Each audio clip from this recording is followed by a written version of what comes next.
the world is celebrating the 9th International Day of Yoga. Joined by Dr. Mickey Mehta, global leading holistic health guru and corporate life coach.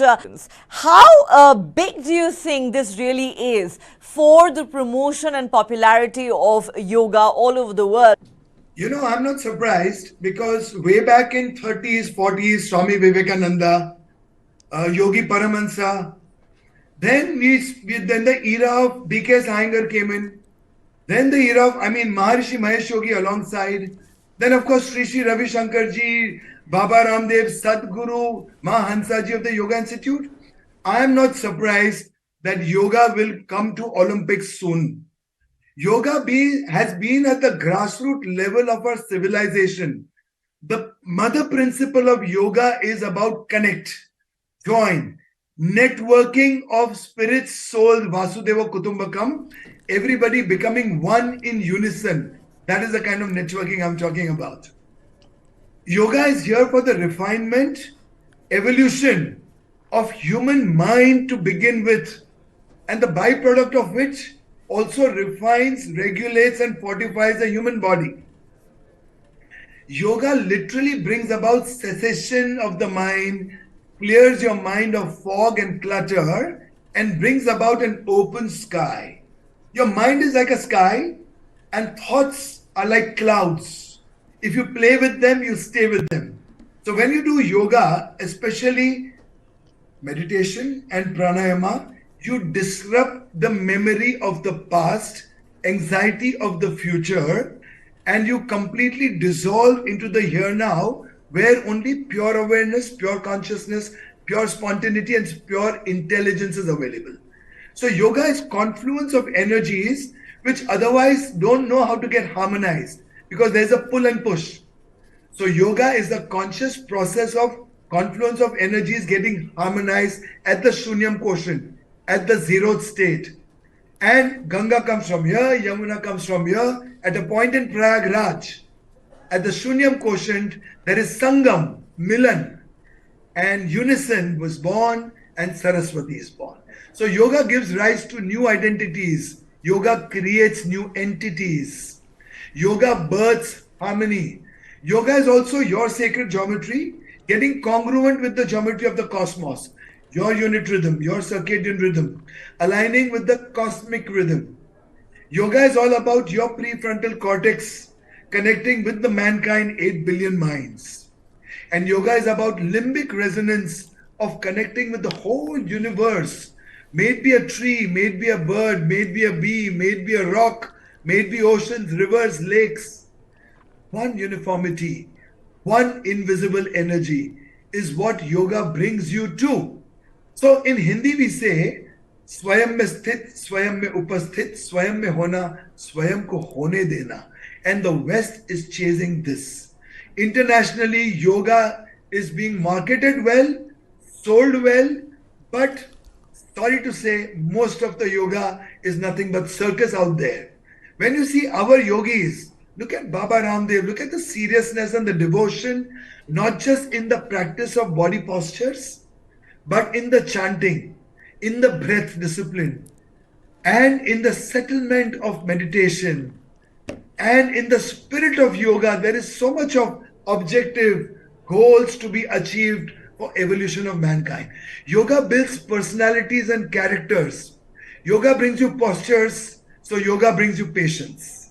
Yoga, you need strength, internal core strength to hold it, so yoga brings tolerance. Yoga needs absolutely focus attention in the here now to hold the posture in balance. So yoga brings you in here now with absolute attention and your mind in the movement. Yoga helps you transcend and teleport into dimensions, and because of the rhythm, because of the flow, and because of the synchronicity of your movement and breath, yoga brings you intuitions, empathy, sympathy, foresights, insights, and moreover when you're still. Yoga brings you sattva guna, bhavas, karuna. जो मन का मारा वो मनुष्य, जो योग और प्रकृति से पूरा होता है वो पूरक होता है. जो पूरक होता है वो पुरुष पुरुषार्थ होता है, पुरुष उत्तम होता है, शायद वही पुरुषोत्तम राम होता है. And this is not the Rama I'm talking about of Ramayana only. This is the Rama of Amrit. जब अमृत की धारा सहस्त्रा से लेके मूलधार तक का सफर करती है तो कृष्ण की करुणा राधा बनके लौट आती है. Yoga allows human consciousness to rise above gods, and without yoga it can fall below animals. So Krishna, Christ, Muhammad, Mahadev, Zarathustra, Buddha, they were yogis without even knowing that they were yogis. They were yogis. The life of refinement, the life of austerity, the life of samastiti, the life of Vasudeva Kutumbakam, the life of feeling no separation from the other and being no other and self-realizing it all. Rishimunis, typically Rishimunis, they were scientists, they were poets, they were philosophers. So Ri of Ri comes from Rikta, emptiness, silence. So Rikta is that emptiness. Then comes Rita, the regulatory principle of the universe, correcting and repairing the forces of entropy, time, matter, space, light, motion, mass, causation, effect. So Rita is a regulatory principle. So in stillness comes the regulation. Then comes Rita. From regulation comes regulated seasons, circles and cycles. Sansara, Sanskar, Sanskriti, Sansar ki Kirti.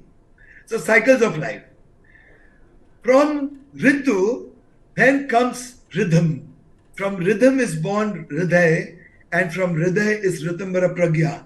So yoga is being marketed as the ancient wisdom tradition which can not just build characters and personalities but build nations, build this universe and connect us all. And Modi ji is doing a perfect job connecting and weaving all together in one fabric we call yoga. Well, very, very well explained, I must say. Yoga isn't just about physical health. This is about holistic well-being. I don't think anyone could have described it better. I don't think that one can, think of any other example of the ancient heritage and practice of one nation being adopted on such a massive scale globally. I don't think there is a parallel to the popularity of yoga. What explains this wild popularity, according to you? India has been always respected for the mystical properties and for the mystical people and the mystics. Okay? We've come out with concepts like Atma Chintan, Amrit Manthan, Kalpa Vruksha, and imagination, sankalpa.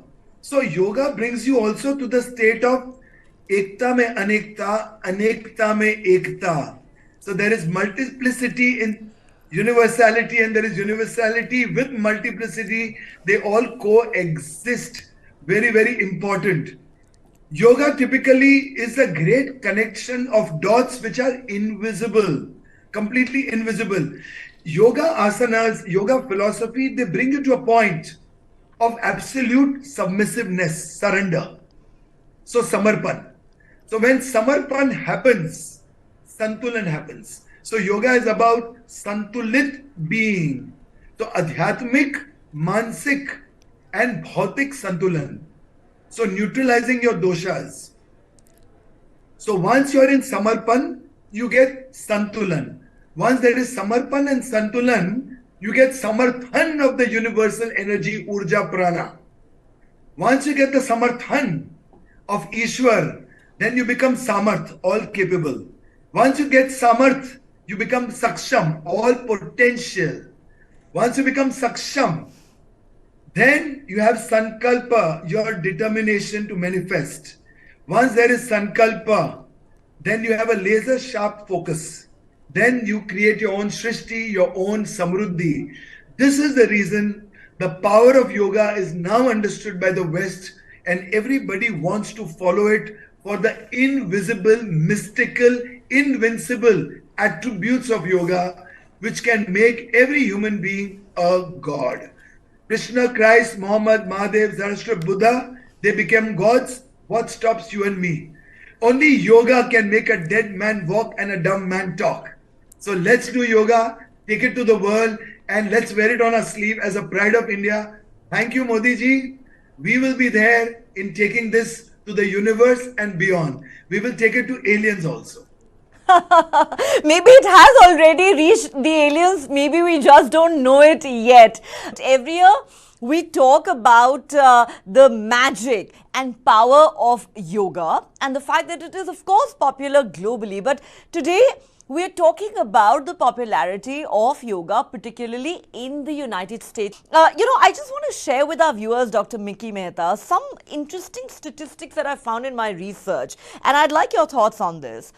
Now, this is quite mind-boggling that while India may have given birth to the practice of yoga, many would argue that America is now the commercial center of yoga. Why do we say that? Because according to the data that we have, the United States spends a whopping $16 billion. What explains the wild popularity of yoga, particularly in the United States? I mean, these figures are absolutely staggering. So the whole society in early 50s, 60s and 70s moved towards materialism, capitalism. That society moved so much away from the center that the society got broken.